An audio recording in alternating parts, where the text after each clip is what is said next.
আসসালামু আলাইকুম। এই ছবিটি দেখুন। 'প্রথম আলোর' একটি অনুষ্ঠানে গিয়েছে আইন উপদেষ্টা আসিম নজরুল, জাতীয় নাগরিক পার্টির সর্বোচ্চ নেতা নাহিদ ইসলাম ও ক্রীড়া উপদেষ্টা আসিফ মাহমুদ। তো এই ছবিটা নিয়ে বর্তমানে বাংলাদেশে বহুল আলোচনা সমালোচনা হচ্ছে। কেন? দেখুন, আওয়ামী লীগের যে দোসর যে স্বৈরাচারী হওয়ার যে গল্প, সেটা কিন্তু এই 'প্রথম আলো'। এই 'প্রথম আলোতে' কিন্তু বলতে পারেন যে সবকিছু রেডিমেড বা পরিকল্পনা করা হতো। আমরা আন্দোলনের পরে যতগুলো আওয়ামী লীগের দোসর মানে নিউজ পত্রিকা, টিভি চ্যানেল সেগুলো কিন্তু হামলা করা হয়েছে ছাত্র জনতা। কিন্তু এই 'প্রথম আলোতে' করতে পারেনি।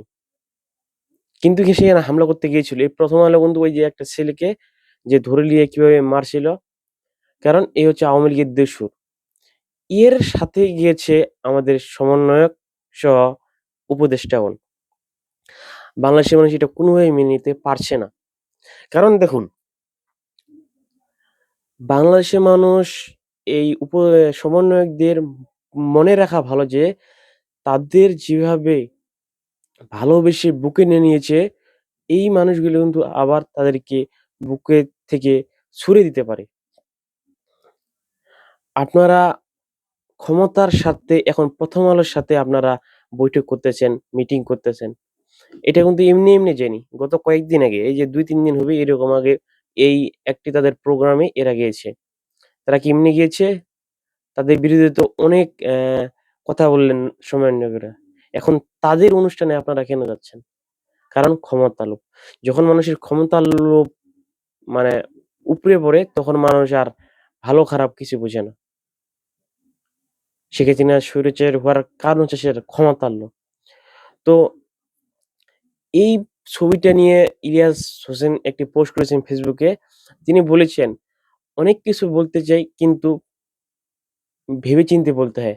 আগে মাথা গরম হলেই যা মনে চাইতো তাই বলে ফেলতাম হাসিনার আমলে। কিন্তু এখন অনেক কিছু বলতে চেয়েও বলতে পারি না।" আর এই ছবিটির পরে আরেকটি পোস্ট দিয়ে ইলিয়াস হোসেন বলেন যে, "সব গন্ডায় হিসাব নেওয়া হবে। সাবধানে সবকিছু কইরেন।" তার মানে আমরা এতদিন যাদের ভালোবাসলাম তারা এখন কিন্তু আমাদের বুকে লাথি মারছে এমন অবস্থা। আপনারা বুঝতে পারছেন? যে তারা এখন 'প্রথম আলোর' সাথে গিয়ে যাচ্ছে একসাথে মিটিং করতে। আমরা এর তীব্র প্রতিবাদ জানাই। যদি তারা সেখান থেকে ফিরে না আসে, তাদেরকে সরাসরি তাদের বিরুদ্ধে কথা না বলে, তাহলে আমরা সেই নতুন জাতীয় দলকে বয়কট করব। আসসালামু আলাইকুম ওয়া রাহমাতুল্লাহ।